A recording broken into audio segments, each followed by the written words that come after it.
Amazon మొదటి స్థానంలో ఉండాలి, తెలంగాణ అభివృద్ధిలో తోడ్పడాలి, అమెజాన్ మొదటి స్థానంలో ఉండాలని చెప్పేసి ముఖ్యమంత్రి రేవంత్ రెడ్డి గారు కోరడం జరిగింది. సో నిన్న అమెజాన్ డేటా సెంటర్ని ప్రారంభించాడు.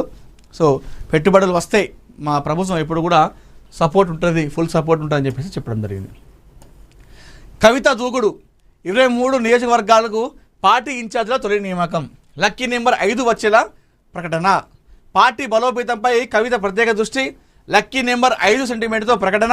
దశల వారీగా మిగిలిన నియామకాలు చేపడతాం, ఆషాఢంలో శుభముహూర్తాన జాబితా విడుదల.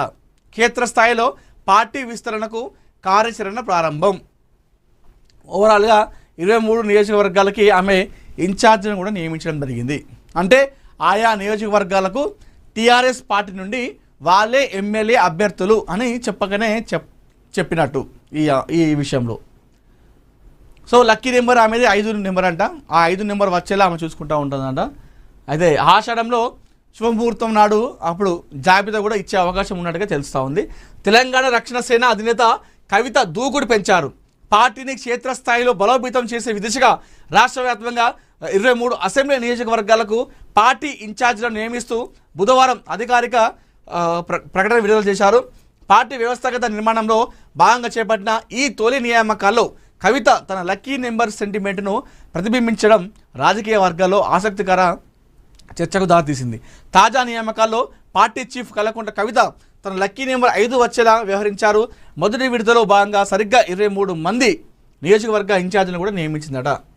సో 23 అంటే 2+3 5, ఆమె 5 లక్కీ నెంబర్ కాబట్టి అట్లా 23 2+3 5 వచ్చింది. అట్లా లక్కీ నెంబర్ వచ్చే విధంగా 23 అసెంబ్లీ ఇన్ఛార్జ్లను మొదటగా ఆమె నియమించడం జరిగింది. సో దూకుడు పెంచింది మొత్తంగా కవిత.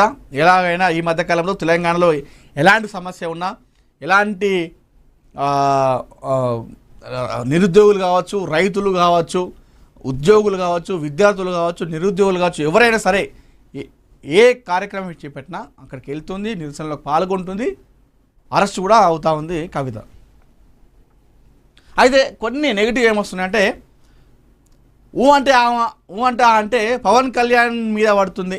అంటే పవన్ కళ్యాణ్ గురించి మాట్లాడుతుంది, అంటే సంబంధం లేని విషయాలు కూడా పవన్ కళ్యాణ్ లాక్కొస్తుంది అనేటువంటి నెగిటివ్ కామెంట్స్ కూడా వస్తున్నాయి. ఇది కరెక్ట్ కాదు, ఇది ఆమెకు మైనస్ అయ్యే అవకాశం ఉంది.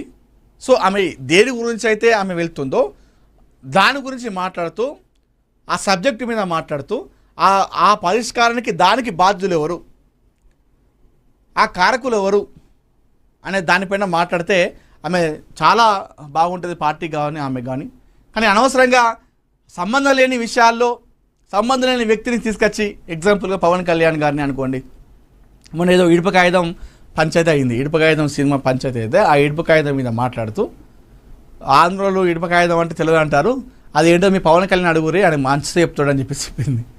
ఆయనకి ఏ సంబంధం పాపం, సంబంధం లేని విషయం కదా. అప్పుడు చాలా అంటే చాలా నెగిటివ్ ఏర్పడ్డది. అంటే మీరు ఫేమస్ కావాలంటే, ఎవరైనా సరే మీకు ఫేమస్ కావాలంటే, మీకు పేరు కావాలంటే పవన్ కళ్యాణ్ పేరు ప్రస్తావించకపోతే మీకు పేరు పేపర్లో మీ ఫోటో రాదా అనే విధంగా చాలామంది ట్రోల్స్ చేస్తున్నారు. అంటే కవిత ఒక్కదే కాదు, చాలామంది ఈ మధ్యకాలంలో పవన్ కళ్యాణ్ మెయిన్ టార్గెట్ చేసుకొని వీడియోలు చేస్తూ ఉన్నారు, సోషల్ మీడియాలో కావచ్చు, టీవీలలో కావచ్చు. దానివల్ల వ్యూవర్షిప్, దానివల్ల వాళ్ళకు పేరు వస్తుంది కాబట్టి ఈ విధంగా చేస్తున్నారని చెప్పేసి ఒక ట్రోల్స్ అయితే వస్తూ ఉన్నాయి.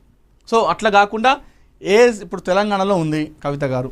సో తెలంగాణలో సమస్యల మీద ముఖ్యంగా వాటి మీద ముందుకు దూసుకెళ్తే ఆమెకు ఖచ్చితంగా మంచి భవిష్యత్తు ఉంటుంది. తెలంగాణ ఆల్రెడీ వచ్చేసింది. ఆంధ్ర తెలంగాణ రెండు విడిపోయినాయి. మనం ఇక్కడ ఇప్పుడు నా ఇంటికి ఒక పథకం వస్తలేదు, నా ఇంటికి నాకు ఇందిరమ్మ ఇల్లు లేదు, నాకు ఒక ఇల్లు లేదు, నాకు ఒక రేషన్ కార్డు లేదు. దానివల్ల ఆందోళన తిడితే నా ఇంటికి నాకు ఇందిరమ్మ ఇల్లు వస్తుందా, నాకు రేషన్ కార్డు వస్తుందా? అందరూ కొట్లాడినాం తెలంగాణ కోసం, అందరూ కొట్లాడినాం, అయిపోయింది, వచ్చింది తెలంగాణ, అయిపోయింది అంతే. బస్ ఒకవేళ వాళ్ళు కనుక మన పైన మన యాసను, మన భాషను, మన సంస్కృతిని తప్పుగా మాట్లాడితే మనం అప్పుడు బాధ్యతతో స్పందించాలి. కానీ ఇంకా ఇప్పటికి కూడా ప్రాంతీయ భేదంతో రాజకీయాలు నడుపుతుంటే అది కరెక్ట్ కాదు. నాకు డ్రైనేజ్ లేదు, నా ఇంటి ముందు రోడ్డు లేదు, ఆందోళన తిడితే నాకు రోడ్ వస్తుందా? కాదు కదా. ఇక్కడ దాని మీద మనం పోరాటం చేయాలి కదా. అది ఆ పాయింట్ నేను మాట్లాడేది.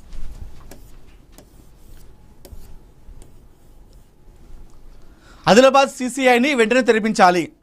ఆదిలాబాద్ CCI వెంటనే విజ్ఞప్తి కూడా చేయడం జరిగిందట. కేంద్ర మంత్రి కుమారస్వామిని కలిసిన కేటీఆర్, కాంగ్రెస్ ప్రభుత్వం సహకరించాలని కేటీఆర్ డిమాండ్. కాంగ్రెస్ ప్రభుత్వం ప్లాంట్ తెరిపించే వరకు పోరాటం కొనసాగిస్తామని చెప్పేసి కేటీఆర్ చెప్తా ఉన్నారు. 2000 కోట్ల పెట్టుబడితో కొత్త ఫ్యాక్టరీ ప్రతిపాదన, వేలాది ఉద్యోగాలకు CCI పునరుద్ధరణకు కీలకమని చెప్పేసి చెప్తా ఉన్నారు. నిన్న కేటీఆర్ గారు ఈ ఆదిలాబాద్ CCI తెరిపించాలని చెప్పేసి కేంద్ర మంత్రిని కుమారస్వామి గారిని కలిశారు. దానిపై డిస్కషన్ కూడా చేశారు. సో వేలాది ఉద్యోగాలకు ఈ CCI చాలా కీలకమవుతుంది కాబట్టి ఒకవేళ దీన్ని చేయకపోతే మేము ఎంత ఉద్యమైనా ఈ ప్లాంట్ తెరిపించే వరకు ఎంత పోరాటమైనా చేస్తామని చెప్పేసి కేటీఆర్ అయితే చెప్తా ఉన్నారు. యూత్ కాంగ్రెస్ అధ్యక్షుడికి షోకాజ్, ఆ ఆడియో తనది కాదని ప్రకటన. తెలంగాణలో ఈ శివచరణ్ రెడ్డి వర్సెస్ మన ఎవరు యాదమ్మ అనుకుంటా, ఇద్దరి మధ్యలో ఇప్పుడు ఒక పెద్ద ఫైర్ నడుస్తూ ఉంది, ఒక పెద్ద యుద్ధం నడుస్తూ ఉంది. ఇటు వీళ్ళ వర్గీయులు, అటు వాళ్ళ వర్గీయులు, వీళ్ళ మీద వాళ్ళ మీద వీళ్ళు దాడులు. మన శివచరణ్ రెడ్డి ఇంటి మీద కూడా దాడికి కూడా చేయడం జరిగింది. శివచరణ్ రెడ్డికి ఇండియన్ యూత్ కాంగ్రెస్ జాతీయ కమిటీ షాక్ ఇచ్చింది. పార్టీ క్రమశిక్షణను ఉల్లంఘించేలా వ్యవహరించారని అన్న ఆరోపణలపై IYC జాతీయ అధ్యక్షుడు ఉదయ్ భాను చిప్ ఆయనకు షోకాజ్ నోటీసులు జారీ చేశారు. ఇండియన్ నేషనల్ కాంగ్రెస్కు చెందిన ఒక సీనియర్ మహిళా నేతపై శివచరణ్ రెడ్డి అనుచిత భాషలు ఉపయోగించారని, అలాగే వివిధ కులాలను కించపరిచేలా వ్యాఖ్యలు చేయడంతో పాటు కాంగ్రెస్ పార్టీ అగ్రనాయకత్వంపై కూడా అవమానకరమైన పదజాలాన్ని వాడాలని ఈ నోటీసులో పేర్కొన్నారు. అయితే ఆ ఆడియో తనది కాదని, తనపై కొందరు కుట్ర చేస్తున్నారని చెప్పేసి శివచరణ్ రెడ్డి చెప్పడం జరిగింది. మరి దీనిపైన వాళ్ళు ఏమంటారు చూద్దాం. మణుగూరుకు ఒకేసారి 4 మంత్రులట. సీతారామ ప్రాజెక్టు పరిశీలనకు బట్టి ఉత్తమ్, పొంగులేటి, తుమ్మల. భద్రాద్రి కొత్తగూడెం జిల్లా మణుగూరులో గురువారం రాష్ట్ర మంత్రుల భారీ పర్యటన జరగనుంది.